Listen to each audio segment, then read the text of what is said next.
বিয়ের ৩৮ বছর পর স্ত্রীকে তালাক দিয়ে ২২ বছরের এক তরুণীকে বিয়ে করেছেন একজন পুরুষ। কারণ এত বছর পর তার মনে হয়েছে ছেলে সন্তানের কথা।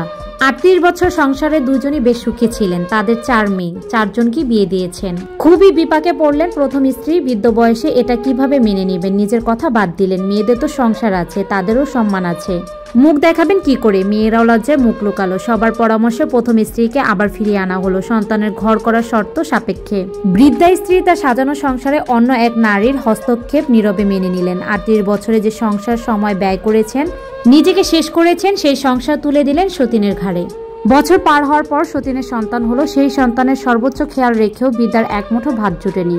জীবনে যিনি কখনোই অন্যের কাছে হাত না পেতে প্রয়োজনে উপোস থেকেছেন, আজ তিনি ক্ষুধার জ্বালায় অস্থির হয়ে বার্ধক্যর ভারে মাথা নুয়ে অন্যের দ্বারে হাত পেতেছেন একটু খাবারের আশায়। তিনি চাইলেও মেয়েদের ঘরে উঠতে পারেননি, মুখ ফুটে বলতে পারেননি মেয়েদের সংসারটাও তো তাদের নিজের নয়। তারা চাইলেও জোর খাটিয়ে নিজের মাকে রাখতে পারবে না। তাছাড়া সমাজ বলে একটা কথা আছে, স্বামী বেঁচে থাকতে মেয়েদের ঘরে থাকাটা বেপাক্ষা। যৌবনের রঙিন সময়ে বৃদ্ধা কি বুঝিয়েছিলেন ভবিষ্যতে তার জন্য কি করুণ এক নিয়তি অপেক্ষা করছে? যদি বুঝতেন তবে কি সংসারটা নিজের ভেবে এত সুন্দর করে সাজাতেন? ছেলেহীন সংসারে 4টি মেয়ে নিয়ে সন্তুষ্ট থাকা স্বামীকে দেখে কখনো কি ভেবেছিলেন এই মানুষটিও একদিন বদলাতে পারে?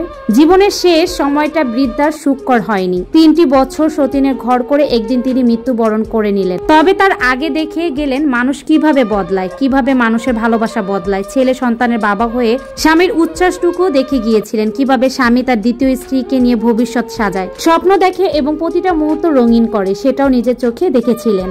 অসহায় বৃদ্ধার হয়তো কিছুই করার ছিল না। হয়তো আপন মনে ভেবেছিলেন কি ভুলে ভরা এক জগৎ, কি নিষ্ঠুর নিয়তি। অতিরিক্ত বিশ্বাসের ফলে প্রতারিত হওয়া দারুণ। হয়তোবা নিজেকে দোষারোপ করেছিলেন বারংবার। হয়তোবা ভাতের খালি প্লেটে ঝরঝর করে তার চোখ থেকে পানি ঝরতো।